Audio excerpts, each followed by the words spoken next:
Le chocolat coule à flot, les gourmands avaient rendez-vous comme tous les ans au salon du chocolat à Metz Expo. Du chocolat donc, mais aussi de la pâte à tartiner, classique. La pâte à tartiner, c'est un petit plus qu'on apporte qui fait partie de notre métier, mais on préfère utiliser des produits bruts et pas avoir à rajouter des tas de parfums, des tas de goûts, donc c'est noisettes, chocolat. Certains élaborent des recettes plus originales. On est parti sur du spéculoos, sur du caramel au beurre salé, on fait du chocolat blanc, on fait du chocolat noir, du noir au piment d'Espelette pour les toasts apéritifs sucrés salés. Après on peut rajouter de la feuilletine qui est comme de la crêpe dentelle, pâte à tartiner pétillante, caramel beurre salé, spéculoos. On a aussi une base de pâte à tartiner chocolat noir. La spécificité chez nous, c'est qu'elle a 45% de noisettes du Piémont. Faut savoir que c'est beaucoup de pourcentage en noisettes. La plupart des pâtes à tartiner font entre 13 et 20%. On l'a décliné en chocolat noir qui est en train de prendre de plus en plus d'ampleur.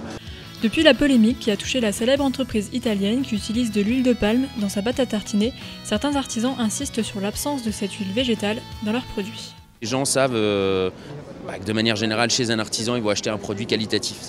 Alors pour nous, ça semble normal de ne pas en mettre, mais pour les clients, c'est pas forcément évident. Donc on le marque de plus en plus gros au fur et à mesure du temps pour que les gens le voient bien. Ces produits trouvent preneurs, mais la clientèle a tout de même ses préférences. Alors les gens aiment beaucoup la chocolat au lait pétillante. Le chocolat noisette, mais en version pétillante. Parce que voilà, ça éclate, c'est rigolo, donc voilà, de suite les gens ont le sourire quand ils la goûtent.